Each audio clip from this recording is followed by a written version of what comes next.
Okay, so I wanted to shoot this video in response to what is a very, very common question asked towards the staff at Vanquish Training Academy. And that question is, what is the likelihood of me acquiring a job once I've finished the training course? So the training course is the 21-day or the 15-day Vanquish Close Protection course. And obviously people want to know, if they're investing their money into that course, is it going to transpire into a job afterwards? Now, I hate this answer when people answer a question with this, but the answer is honestly yes or no, yes and no. So what I should do is probably explain a little bit about the background of the company and the recruitment policies that we currently have in place, so that you can better understand as to what it is and why the answer is yes and no. So first of all, I want to go over the history of the Vanquish Group very, very briefly, just so you understand what it is you're potentially getting yourself involved with. The first company that was ever incorporated was Vanquish Security and Investigation Consultants. That company obviously provided both services, security and investigation services. It was initially set up as a security company, but as a unique selling point, we had an investigative wing, which initially was only there to investigate any threats that our clients may receive. What happened shortly after that was we decided to open our investigative services to the public, and that took off in a really big way, and we ended up having to separate the companies. So what you had was Vanquish Security and Vanquish Investigation Services. One of the very first problems we came up against with the investigation company was that people who was already working for us, so existing security operatives, would say that they've been trained in surveillance, they have this qualification, that qualification. The reality was, though, when we were deploying people, the work quality that was coming back to us was, generally speaking, very, very poor. So what we did was put together a very brief course, which is to be held on a weekend, Saturday and Sunday, and that course was initially set up to enable people to adhere to our standard operating procedures, our report writing system, so that all of our reports, all the reports that all the operatives would compile, looked exactly the same to one another, apart from obviously the content. So very early on we did start training people, and that training course was for our existing operatives only. It came about that other people may be interested in attending one of these courses, so inevitably we opened those doors to the public essentially, and people were paying for training courses relatively early on. So at this point, once again, you've got the security company, the investigation company. After a few months, we decided that we were no longer going to recruit anyone that hasn't done one of our own training courses. So people would approach us saying, look, I'm ex-police, I'm ex-military, I have this surveillance qualification, etc., etc. And we would always respond with, look, the thing is, if you want to come and work for us, you have to do this training course. Now, it sounded like a money-making scheme, but honestly, it was all to do with ensuring that our SOPs were adhered to, our reports were uniform with one another, and actually that everyone was just singing off the same hymn sheet.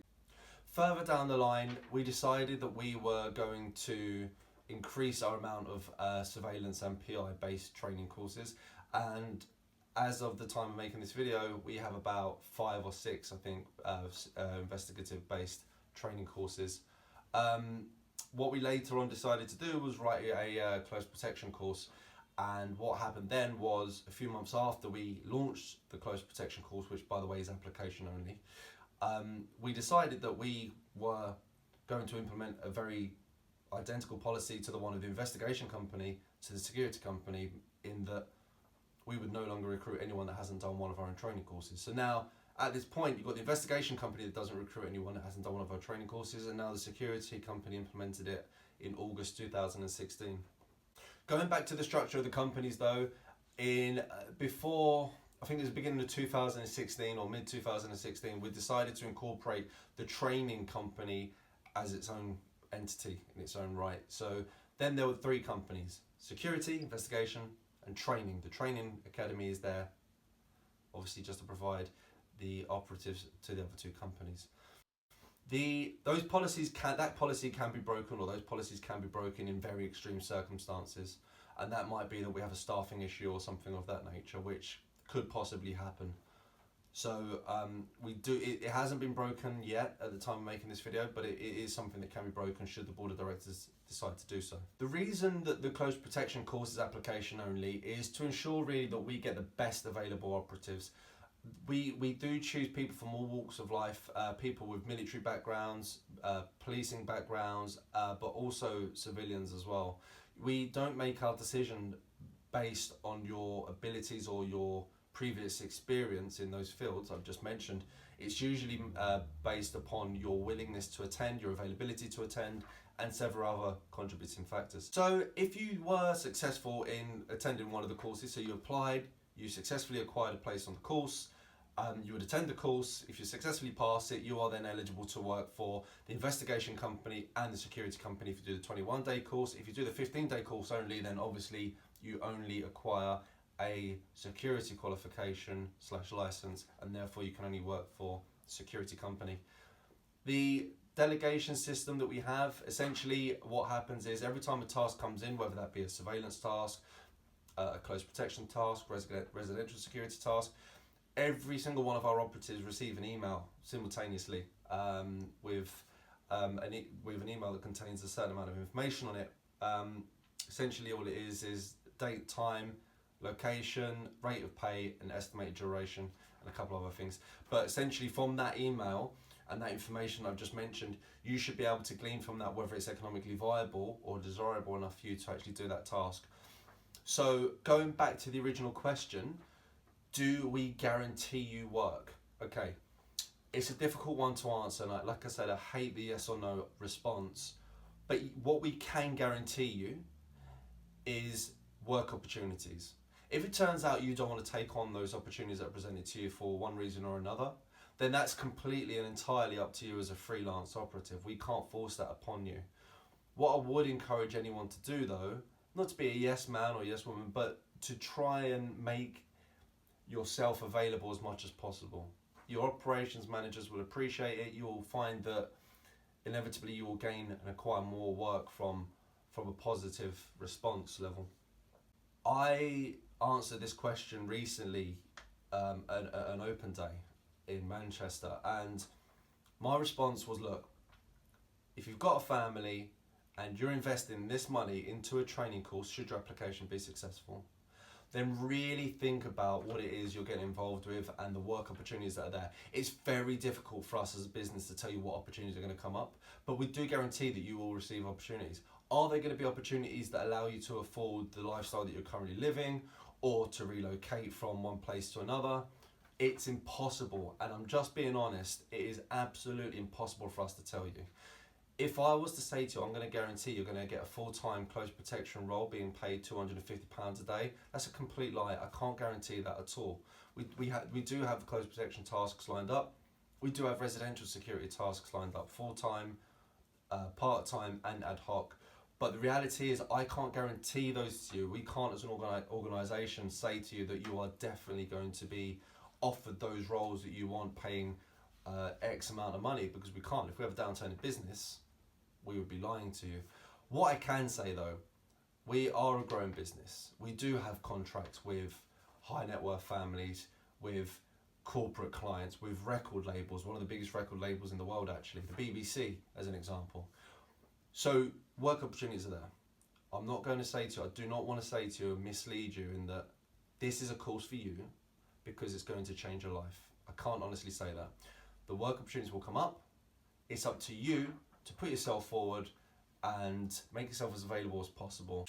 So should you be accepted onto one of our close protection courses, whether that be just the 15-day course or the 21-day course, you'll be eligible for different things, because the 21-day course gives you a lot more qualifications and allows you to work for the investigation company as well as the security company in comparison to the 15-day course.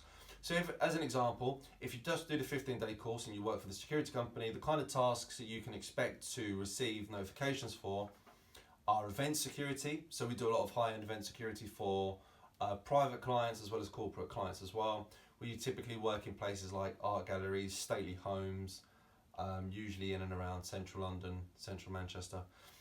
The other thing, roles that you can expect, full-time, part-time, long-term, short-term, ad hoc, residential security roles.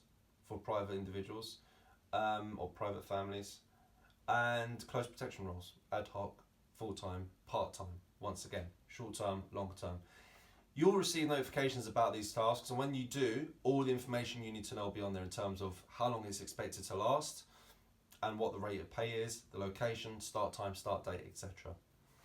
If you do the 21-day course, you'll be eligible to do other tasks for the investigation company, such as technical surveillance countermeasures, which is bug sweeping, counter and anti-surveillance tasks, so sometimes they can cross over with security, which is always very interesting, vehicle tracker deployments, and all these kind of things. So if you do the bigger course, the longer course, then you do open yourself up for a lot more opportunities. And I would honestly encourage anyone who's considering doing the 15 days to try and make themselves available for the 21-day course, because you do receive a lot more work opportunities, not only with us, but the qualifications you will have will make you more eligible to work for other organisations as well. So I hope that answers the question as honestly as possible. We try to be open, we try to be honest, and we try to be realistic with questions like that.